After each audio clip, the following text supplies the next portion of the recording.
Suhrawardy college, কবি নজরুল সরকারি college এবং ডক্টর মাহবুবুর রহমান মোল্লা কলেজের শিক্ষার্থীদের মধ্যে সংঘর্ষ ও ধাওয়া পাল্টা ধাওয়ায় রাজধানীর ডেমরা যাত্রাবাড়ি এলাকা রণক্ষেত্রে পরিণত হয়েছে। ষড়যন্ত্রের মুখে অন্তর্বর্তী সরকার। সরকারের বিরুদ্ধে আন্দোলনে দাঁড়াতে কোটি কোটি টাকা বিনিয়োগ করা হয়েছে সারা দেশে। দেশের বিভিন্ন জেলা থেকে লোক ভাড়া করে ঢাকায় আনা হচ্ছে।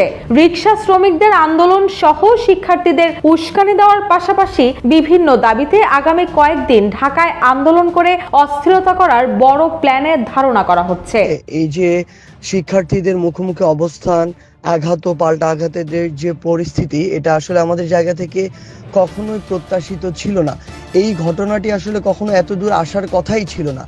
যখন এরকম একটি অভিযোগ পাওয়া গেল, তো যথাযথ ব্যবস্থা নিতে তো পুলিশের দুর্বলতা ছিল দেখেই তো আসলে ঘটনাটা সংঘর্ষের দিকে গিয়ে। যেটা আমরা বলতে যাচ্ছি সেটা হচ্ছে পুলিশকে যে জনগণের বিরুদ্ধে গুলি করা পর্যায়ে নিয়ে যাওয়া, এই পুলিশ তো এভাবেই আসলে ট্রেন আপ হয়েছে বিগত সময়। আসসালামু আলাইকুম রহমতুল্লাহ। সবাই কেমন আছেন? আশা করি সবাই অনেক অনেক ভালো এবং সুস্থ আছেন। সবাইকে স্বাগতম জানাচ্ছি আমাদের আরেক নতুন ভিডিওতে। প্রতিদিনের মতো আমি আপনাদের সিরিয়াত ফারুকি আবারও চলে আসলাম নতুন একটা ভিডিও নিয়ে। আজকের ভিডিও টাইটেল এবং থাম্বনেল দেখে ইতিমধ্যেই বুঝতে পেরেছেন আজকে কি বিষয়টা নিয়ে কথা বলবো। আজকে যে বিষয়টা নিয়ে কথা বলবো খুবই গুরুত্বপূর্ণ একটা বিষয়। তো দর্শক, ইতিমধ্যে আপনারা সবাই ভিডিওর শুরুতেই কিছু অংশ দেখেছেন ভিডিওর। একটু পর আমরা ভিডিওর বাকি অংশগুলো দেখবো। তার আগে আপনাদের ছোট একটি অনুরোধ জানিয়ে রাখতে চাই, যারা আমাদের ফারুকি অনলাইন ইউটিউব চ্যানেলটিতে এখন আছেন প্লিজ দরকার আমাদের চ্যানেল সাবস্ক্রাইব করে সাথে থাকবেন। আর বেশি কথা বাড়াচ্ছি না, আমরা ভিডিওর বাকি অংশগুলো একটু দেখে আসবো। সোহরাওয়ার্দী কলেজ, কবি নজরুল সরকারি কলেজ এবং ডক্টর মাহবুবুর রহমান মোল্লা কলেজের শিক্ষার্থীদের মধ্যে সংঘর্ষ ও ধাওয়া পাল্টা ধাওয়ায় রাজধানীর ডেমরা যাত্রাবাড়ি এলাকা রণক্ষেত্রে পরিণত হয়েছে। এমনকি শিক্ষার্থীদের সঙ্গে সংঘর্ষে জড়িয়ে পড়েছে স্থানীয় লোকজনও। এই ঘটনায় শিক্ষক সহ শতাধিক শিক্ষার্থী আহত হয়েছেন বলেও জানা গেছে। হামলা লুটপাটের ন্যায় বিচারের দাবিতে প্রশাসনের হস্তক্ষেপ কামনা করছে কলেজ কর্তৃপক্ষ। সোমবার দুপুর 2:30টার দিকে ডক্টর মাহবুবুর রহমান মোল্লা কলেজ ব্যবস্থাপনা পরিচালক স্বাক্ষরিত এক প্রেস বিজ্ঞপ্তিতে এ তথ্য জানানো হয়েছে। বিজ্ঞপ্তিতে বলা হয়, ডক্টর মাহবুবুর রহমান মোল্লা কলেজ গভীর শোক ও ক্ষোভের সঙ্গে জানাচ্ছে যে আজ আমাদের শিক্ষা প্রতিষ্ঠানে এক নৃশংস হামলা চালানো হয়েছে। তথাকথিত 7 কলেজ শিক্ষার্থীদের ব্যানারে বহিরাগত একদল সন্ত্রাসী প্রবেশ করে ব্যাপক ধ্বংসযজ্ঞ চালায়। আহতদের মধ্যে অনেকের অবস্থা গুরুতর, যাদের মধ্যে কয়েকজনকে নিবিড় পর্যবেক্ষণে চিকিৎসা দেওয়া হচ্ছে। এতে আরো বলা হয়, এই হামলায় শহীদ সোহরাওয়ার্দী কলেজ এবং ন্যাশনাল মেডিকেল কলেজের কিছু ছাত্র, নামধারী ব্যক্তি নিষিদ্ধ সংগঠন ছাত্রলীগের মদদে শিক্ষা প্রতিষ্ঠান অস্থিতিশীল করার ষড়যন্ত্রে লিপ্ত ছিল। হামলাকারীদের অধিকাংশই শিক্ষার্থী নয়, বরং সন্ত্রাসী কার্যক্রমে লিপ্ত ব্যক্তিবর্গ। হামলাকারীরা আমাদের গুরুত্বপূর্ণ নথিপত্র, সম্পদ ও শিক্ষার্থীদের ব্যক্তিগত মালামাল লুট করেছে। এছাড়া কলেজ ভবনের ব্যাপক ক্ষতি সাধন করে তারা অধ্যক্ষের কার্যালয় সহ বিভিন্ন কক্ষ ভাঙচুর করে। বিজ্ঞপ্তিতে আরো বলা হয়, কলেজ কর্তৃপক্ষ বারবার প্রশাসনের স্থানীয় ও সর্বোচ্চ পর্যায়ে সহযোগিতার আবেদন করলেও এ পর্যন্ত কোনো কার্যকর পদক্ষেপ নেওয়া হয়নি। এ অবস্থায় আমাদের শিক্ষার্থীদের নিরাপত্তা ও শিক্ষার পরিবেশ বিপর্যস্ত হয়ে পড়েছে। ষড়যন্ত্রের মুখে অন্তর্বর্তী সরকার। সরকারের বিরুদ্ধে আন্দোলনে দাঁড়াতে কোটি কোটি টাকা বিনিয়োগ করা হয়েছে সারা দেশে। দেশের বিভিন্ন জেলা থেকে লোক ভাড়া করে ঢাকায় আনা হচ্ছে। রিকশা শ্রমিকদের আন্দোলন সহ শিক্ষার্থীদের উস্কানি দেওয়ার পাশাপাশি বিভিন্ন দাবিতে আগামী কয়েকদিন ঢাকায় আন্দোলন করে অস্থিরতা করার বড় প্ল্যানের ধারণা করা হচ্ছে। তবে এর পেছনে কলকাঠি কে নাড়ছে, এমন প্রশ্নই এখন নেটিজেনদের মনে।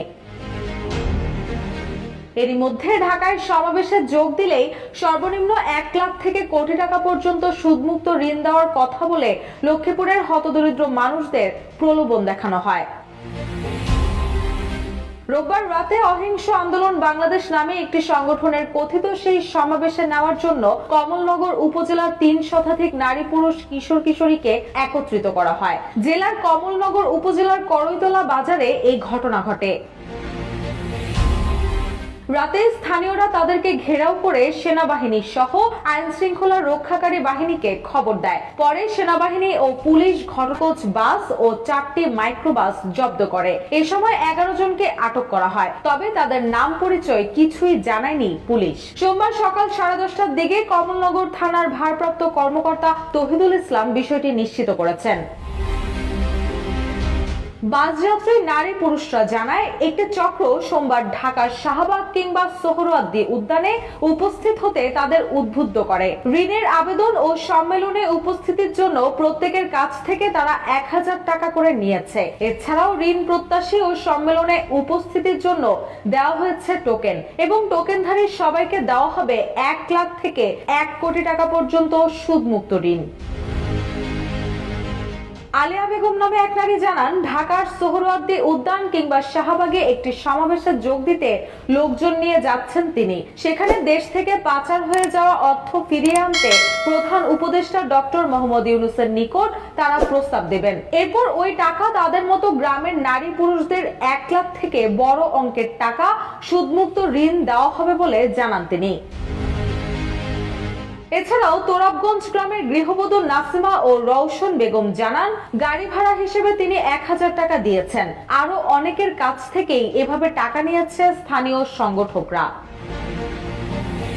এ বিষয়ে কমলনগর থানার ভারপ্রাপ্ত কর্মকর্তা তহিদুল ইসলাম জানান, ঘটনার সঙ্গে জড়িত 11 জনকে আটক করা হয়েছে। 3টি বাস ও 4টি মাইক্রোবাস জব্দ আছে। তবে মূল হোতাদের এখনো আটক করা সম্ভব হয়নি। তারা ঢাকায় মাঝে মাঝে এসে ফর্ম পূরণ করে চলে যায়। তিনি আরো জানান, তারা এখানকার হতদরিদ্র মানুষদেরকে 1000 টাকায় ফর্ম পূরণ করলে 1 লাখ টাকার চেয়ে বেশি সুদমুক্ত ঋণ দেওয়ার প্রলোভন দেখিয়েছে। এতে তাদেরকে ঢাকায় নিয়ে অহিংস গণ অভ্যুত্থান বাংলাদেশ নামে একটি সংগঠন সমাবেশ করতে চেয়েছিল।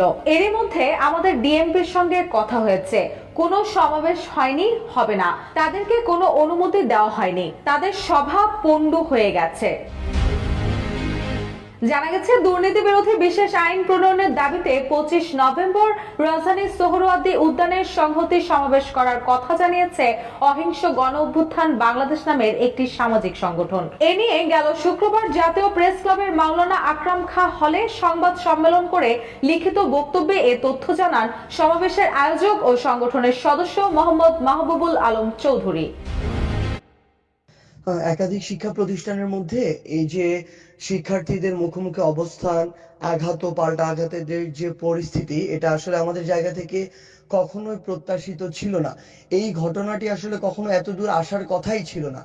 যখন এরকম একটি অভিযোগ পাওয়া গেল যে একজন শিক্ষার্থী আসলে ন্যাশনাল মেডিকেল কলেজে চিকিৎসা সংক্রান্ত অবহেলার কারণে মৃত্যুবরণ করেছে, তখনই যদি বিষয়টিকে আসলে খতিয়ে দেখা হতো এবং এই জায়গাটিতে যারা শিক্ষার্থীরা এসেছিল ওই মাহবুবুর রহমান মোল্লা কলেজ থেকে, তাদেরকে আসলে একদম একটি ভালো একটি সুন্দর একটি প্রক্রিয়া বা যৌক্তিক একটি প্রক্রিয়া তাদের সাথে আলোচনা বসে তাদেরকে যদি বিষয়টি বোঝানো যেত, কিংবা এখানে যদি কোনো ডক্টর বা সংশ্লিষ্ট মেডিকেলের কারো যদি গাফিলতিও থাকতো, সেই বিষয়গুলো নিয়েও যদি যৌক্তিক প্রক্রিয়া আগানো যেত, তাহলে এই বিষয়টি কখনো এই জায়গায় আসতোই না। আমার জায়গা থেকে আমার যে বিষয়টি সবচেয়ে গুরুত্বপূর্ণ মনে হয় সেটি হচ্ছে যে সেখানে যে বিষয়টি হয়েছে, আমরা যতটুকু শুনেছি যে ওই মেডিকেল কলেজ স্থানীয় কিছু নেতৃবৃন্দ কিংবা ছেলেপেলেদেরকে দিয়ে সেই মাহবুবুর রহমান মোল্লা কলেজের শিক্ষার্থীদেরকে সেখান থেকে প্রতিহত করার চেষ্টা করেছে। তারা পরবর্তীতে সংগঠিত হয়ে আবার এই ন্যাশনাল মেডিকেল কলেজে হামলা করেছে। আবার এক্ষেত্রে ন্যাশনাল মেডিকেল কলেজের সাথে যে দুটি শিক্ষা প্রতিষ্ঠান রয়েছে, সোহরাওয়ার্দী কলেজ এবং এখানে কাজী নজরুল ইসলাম কলেজ, সেই জায়গায় যে বিষয়টি হয়েছে যে মোল্লা কলেজের শিক্ষার্থীদের একটি অভিযোগ হচ্ছে তাদেরকে এখানে ব্যবহার করা হয়েছিল তাদেরকে প্রতিহত করার জন্য। তারা এসে এই শিক্ষা প্রতিষ্ঠান দুটিতে হামলা করে এবং পরবর্তীতে আমরা দেখলাম যে এই দুটি শিক্ষা প্রতিষ্ঠানের শিক্ষার্থীরা সেখানে গিয়ে আবার নৃশংস হামলা চালিয়েছে, যেখানে আমরা বিভিন্ন ভিডিও ফুটেজ বা বিভিন্ন ছবিতে দেখতে পাচ্ছি শিক্ষার্থীদের সাথে একটি নির্দিষ্ট সন্ত্রাসী কিছু কার্যক্রম করছে এমন কিছু লোকজন রয়েছে যাদের বয়সের মধ্যে, চেহারার মধ্যে কোনো শিক্ষার্থীদের ছাপ নেই। অর্থাৎ এই সুযোগটিকে কোনো একটি সন্ত্রাসী কিছু লোকজন তারা এই সুযোগটিকে কাজে লাগিয়েছে, লুফে নিয়েছে, এবং এরকম একটি এত বড় একটি হতাহতের ঘটনা ঘটিয়েছে। এবং সর্বোপরি এই যে শিক্ষা প্রতিষ্ঠানের যে অবস্থাটি হয়েছে, এই অবস্থা কিন্তু কখনোই প্রত্যাশিত নয় যে শিক্ষার্থীরা কিংবা শিক্ষার্থীদেরকে ভর করে শিক্ষা প্রতিষ্ঠানে এভাবে নির্বিচারে এরকম করে হামলা করা হবে, বিভিন্ন জিনিসপত্র লুট করা হবে। এটা কিন্তু একজন শিক্ষার্থীর মানবিক যে মূল্যবোধ কিংবা শিক্ষার্থীর বৈশিষ্ট্য তার মধ্যে দিয়ে কখনোই যায় না। এখানে আসলে অবশ্যই এই যে সামগ্রিক ঘটনাটি ঘটেছে, এখানে যেমন আইন শৃঙ্খলা রক্ষাকারী বাহিনীর একটি ব্যর্থতা রয়েছে, এখানে এই ঘটনাটি দ্রুততম সময়ে ব্যবস্থা নেওয়া কিংবা সিরিয়াসলি ঘটনাটি আগেই নিয়ে এটার বিরুদ্ধে ব্যবস্থা নেওয়া, এটির সামগ্রিক একটি শূন্যতা আমার মনে হচ্ছে আমি আমার জায়গা থেকে দেখেছি। স্পেশালি হচ্ছে এই জায়গায় আমি যদি বলি স্বাস্থ্য মন্ত্রণালয়, স্বরাষ্ট্র মন্ত্রণালয়, এই জায়গায় তাদেরও একটি দ্রুত পদক্ষেপ নেওয়ার যে বিষয়, এই বিষয়টি আমরা দেখতে পাই না এই জায়গা থেকে। পাশাপাশি আমাদের জায়গা থেকে মনে হয়েছে যে শিক্ষার্থীদেরকে যে এভাবে ব্যবহার করা হতে পারে, সেই জায়গায় তাদেরকে আরো সচেতন হওয়া উচিত ছিল, কারণ তাদের উপরে ভর করে অনেকের অসৎ উদ্দেশ্য এখানে হাসিল করে ফেললো। এবং সামগ্রিকভাবে আমার জায়গা থেকে যেটি মনে হয় যে আসলে আমাদের যে কোনো একটি ঘটনা দেখে যে ঘটনার বিরুদ্ধে ব্যবস্থা নেয়ার যে আমাদের একটি তড়িৎ গতিতে একটি কাজ করা, সেই বিষয়টি আমরা এখানে একটি শূন্যতা লক্ষ্য করেছি। এবং যে ঘটনাগুলো হয়েছে সেগুলো কখনোই কাঙ্ক্ষিত নয়, প্রত্যাশিত নয়। এবং আমরা আমাদের জায়গা থেকে যে জিনিসটি মনে করি যে আমাদের সবারই সমন্বিত একটি প্রচেষ্টা প্রয়োজন এই অনাকাঙ্ক্ষিত এবং ভবিষ্যতের এমন অস্থিতিশীল যে কোনো পরিস্থিতি থেকে বের হয়ে আসার জন্য। কারণ চক্রান্ত আসলে থেমে নেই, এবং যারা সুযোগ সন্ধানী, যারা সন্ত্রাসী, তারা আসলে সুযোগটি খুঁজছে যে কখন কাদেরকে ব্যবহার করে দেশে একটি অস্থিতিশীল পরিবেশ তৈরি করা যায়। এবং আরেকটি জিনিস হচ্ছে গুরুত্বপূর্ণভাবে বলতে চাই, যেটি হচ্ছে প্রশাসন কিংবা আইন শৃঙ্খলা রক্ষাকারী বাহিনীর যে ভূমিকাটি এখানে পালন করা উচিত ছিল সেটি আমরা দেখতে পাইনি।